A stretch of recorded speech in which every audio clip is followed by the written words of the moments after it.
Assalamualaikum warahmatullahi wabarakatuh. Perkenalkan nama saya Tubagus Muhammad Reza Fauzan dari jurusan Akuntansi dengan program studi Keuangan dan Perbankan Terapan dengan nomor induk mahasiswa 4416 040063 Politeknik Negeri Jakarta. Saya akan menjelaskan mengenai hasil penelitian atau skripsi saya yang berjudul Analisis Faktor-Faktor yang Mempengaruhi Dwelling Time Peti Kemas di Pelabuhan Tanjung Priok. Namun, sebelumnya saya ingin mengucapkan terima kasih yang sebanyak-banyaknya kepada Bapak Sujarwo selaku pembimbing pertama saya, lalu Ibu Rodiana Listiawati selaku pembimbing kedua saya yang telah sabar membimbing dan memberikan arahan kepada saya sehingga saya dapat menyelesaikan skripsi saya. Latar belakang penelitian saya yaitu Indonesia merupakan negara maritim karena memiliki jumlah pulau sekitar 17.508 pulau dan memiliki garis pantai sepanjang lebih dari 80.000. Maka dari itu, transportasi laut memiliki peranan yang sangat besar bagi Indonesia karena transportasi laut berperan untuk membantu menunjang pertumbuhan ekonomi lebih cepat dengan menghubungkan satu pulau dengan pulau lainnya. Dengan transportasi laut, kesenjangan antar wilayah dapat diminimalisir. Selain itu, pelabuhan juga memiliki peran dan fungsi yang sangat penting bagi perdagangan nasional maupun internasional di Indonesia. Dwelling time adalah waktu yang dihitung mulai saat suatu peti kemas dikeluarkan dari kapal hingga peti kemas tersebut meninggalkan pelabuhan melalui gerbang utama. Rata-rata dwelling time di pelabuhan Indonesia masih berada di kisaran 4,9 hari, sedangkan beberapa negara seperti Singapura hanya 1,0 hari, Belanda hanya 1,1 hari, dan Amerika Serikat hanya 1,2 hari.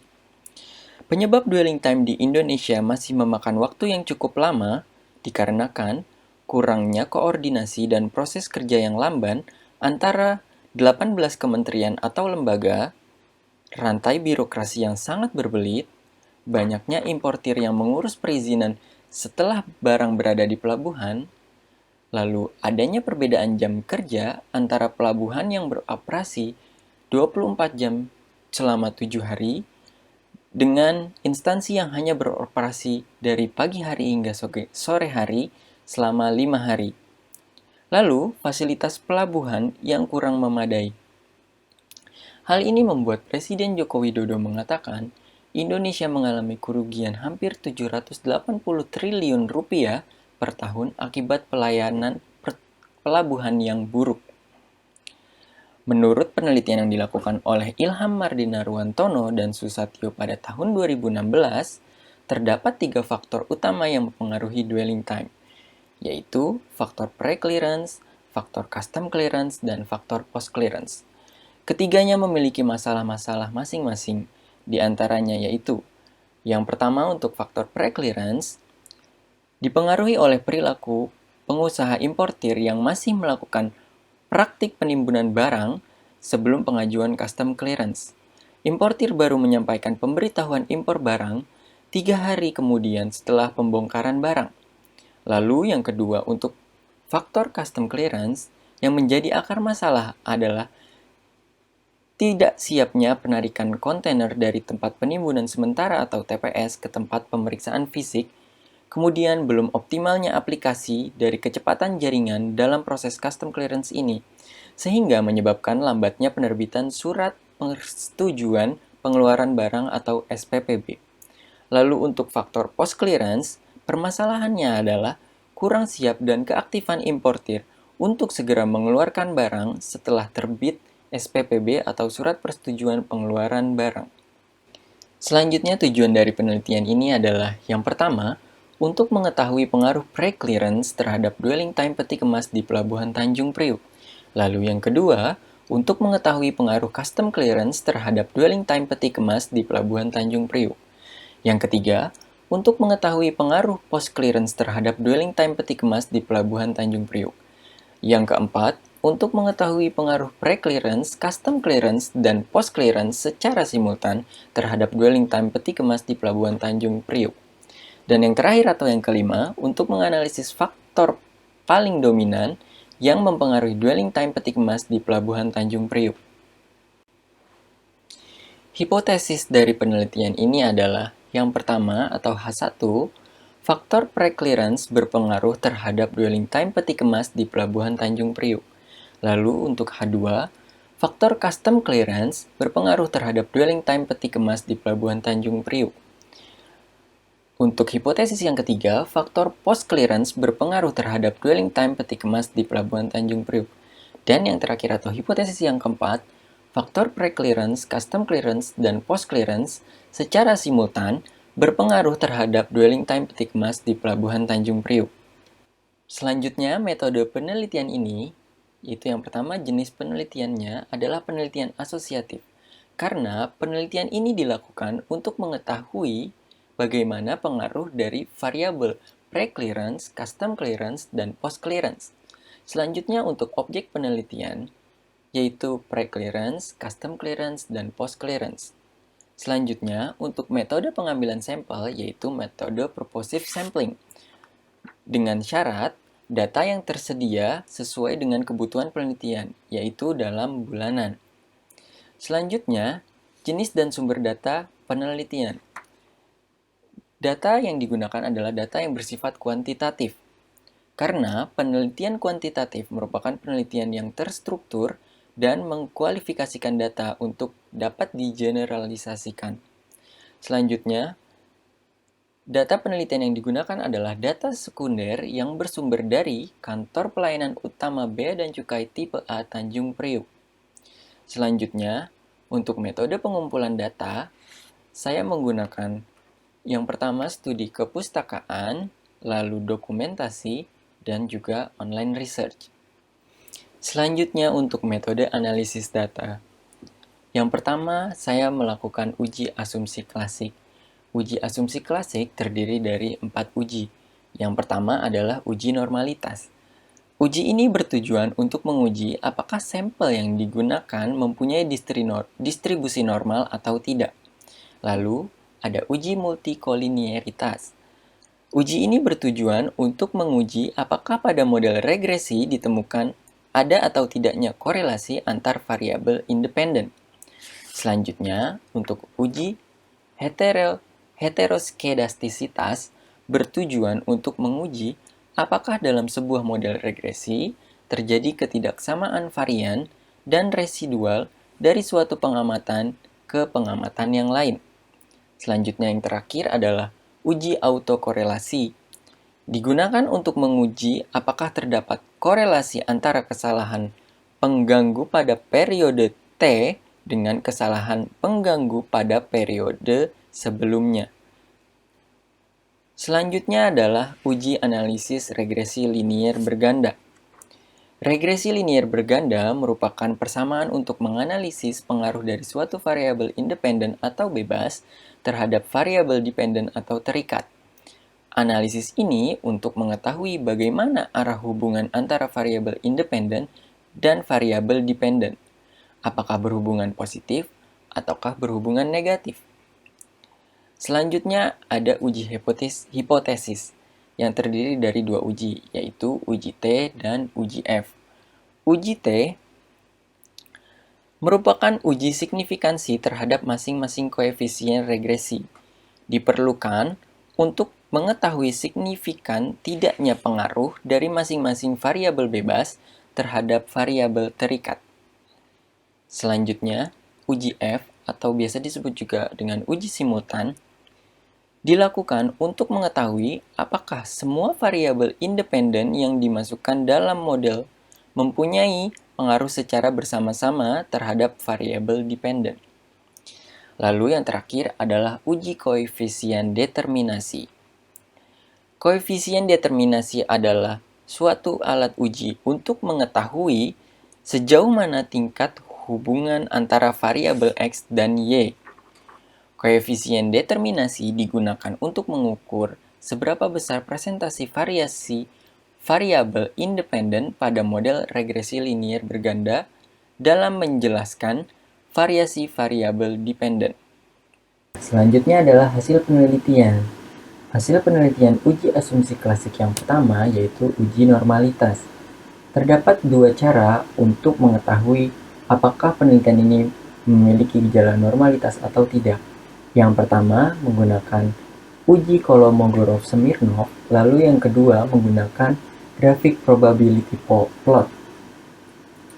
Untuk hasil uji Kolmogorov-Smirnov, ketentuannya adalah jika nilai signifikansi lebih dari 5% atau 0,05, maka berdistribusi normal.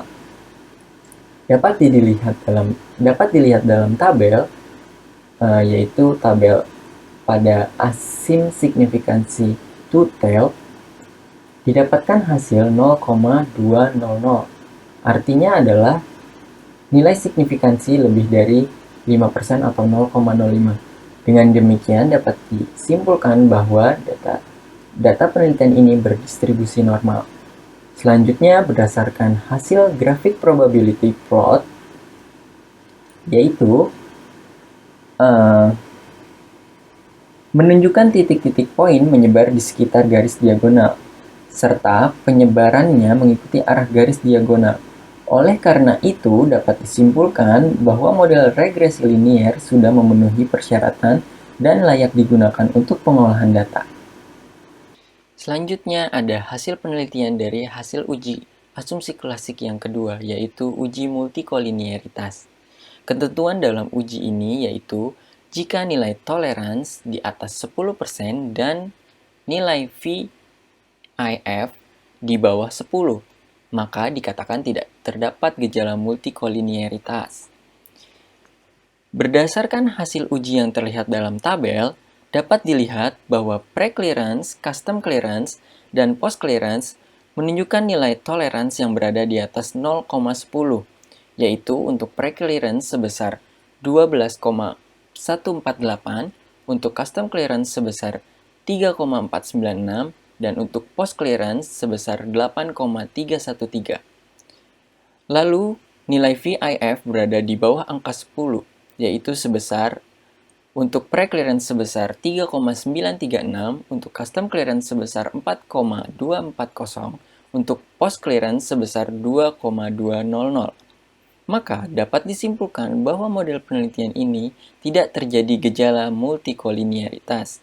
Maka dengan demikian, model regresi dalam penelitian ini layak untuk digunakan untuk pengolahan data.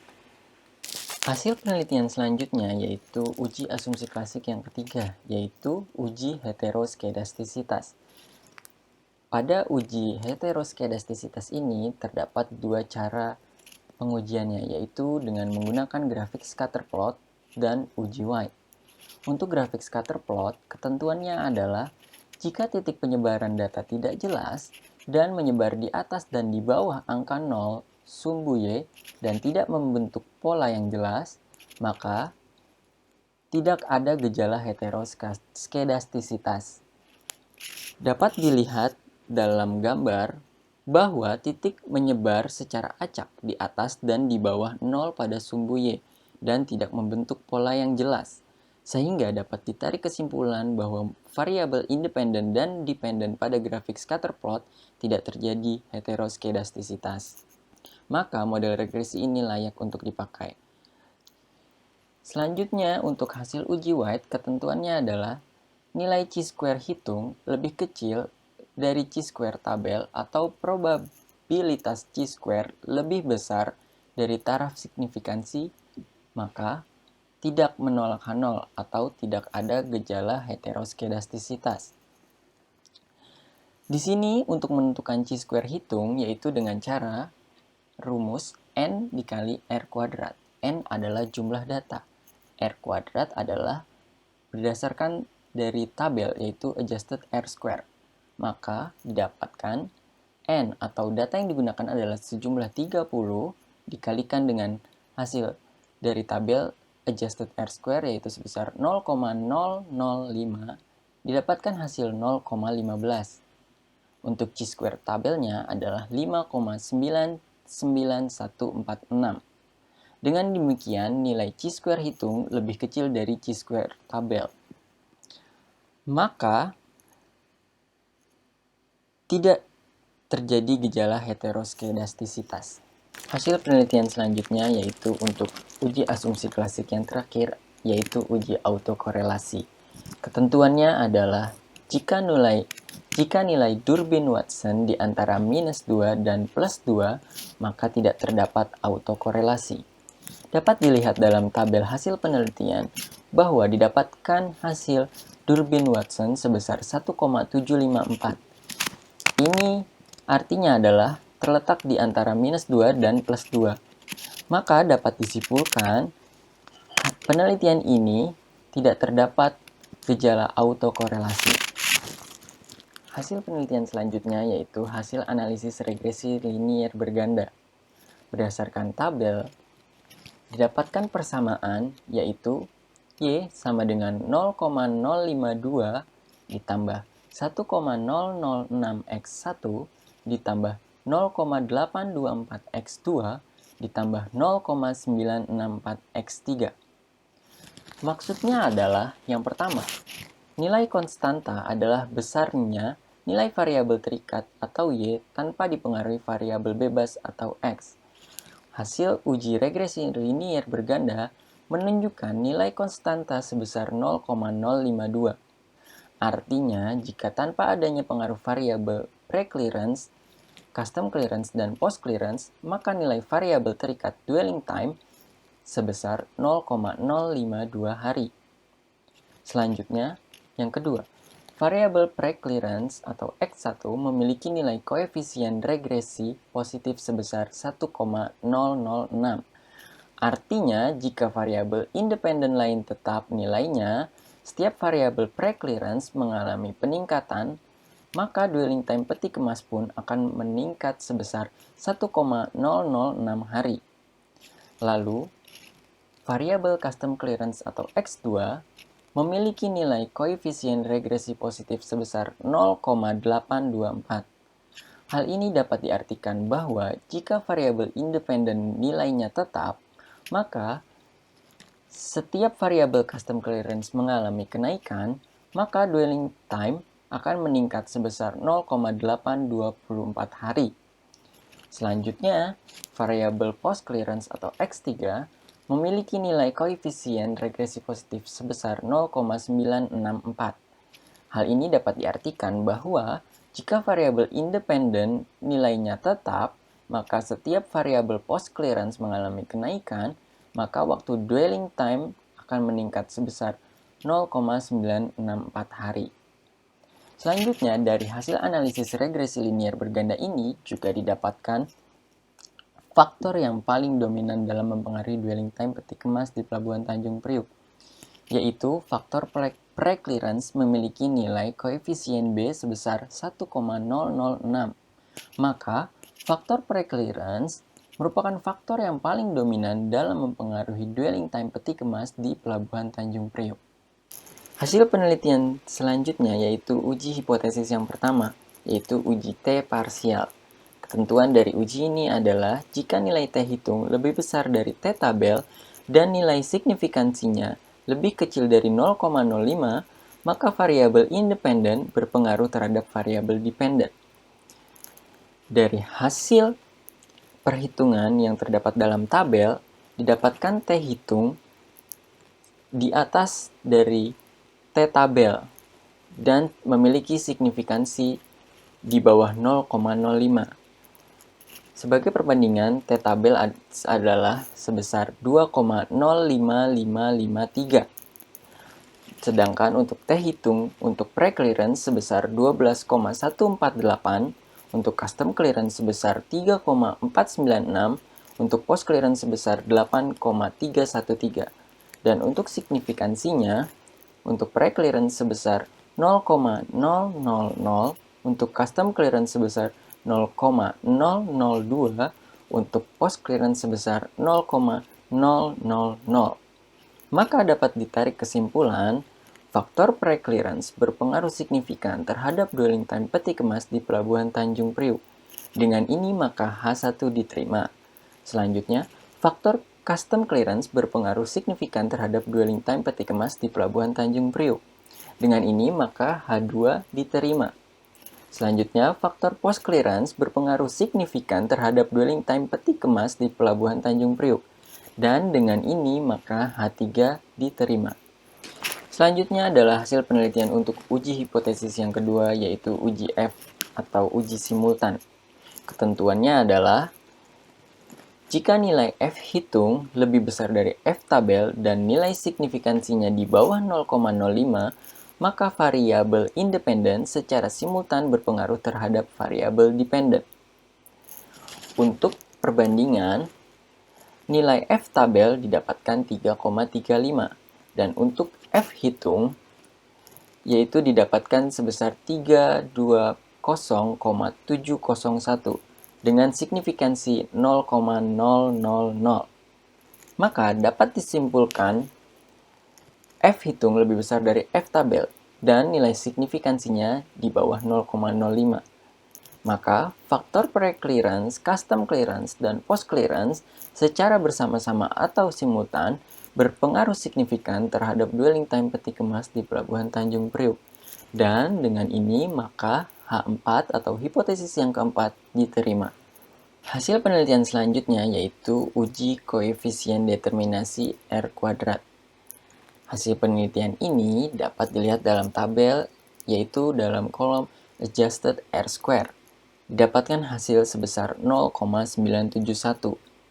Artinya adalah kemampuan faktor pre-clearance, custom clearance, dan post-clearance dalam mempengaruhi dwelling time peti kemas di Pelabuhan Tanjung Priuk adalah sebesar 97,1%. Sedangkan sisanya sebesar 2,9% dijelaskan oleh faktor lain yang tidak termasuk dalam model regresi dalam penelitian ini. Selanjutnya adalah kesimpulan. Kesimpulan yang pertama yaitu faktor pre-clearance berpengaruh positif dan signifikan terhadap dwelling time peti kemas di Pelabuhan Tanjung Priuk. Lalu yang kedua, faktor custom clearance berpengaruh positif dan signifikan terhadap dwelling time peti kemas di Pelabuhan Tanjung Priuk. Yang ketiga, faktor post clearance berpengaruh positif dan signifikan terhadap dwelling time peti kemas di Pelabuhan Tanjung Priuk.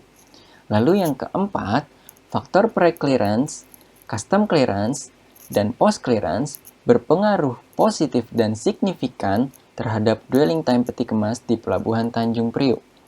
Lalu yang kelima adalah yang menjadi faktor yang paling dominan yaitu faktor pre-clearance dalam mempengaruhi dwelling time peti kemas di Pelabuhan Tanjung Priuk.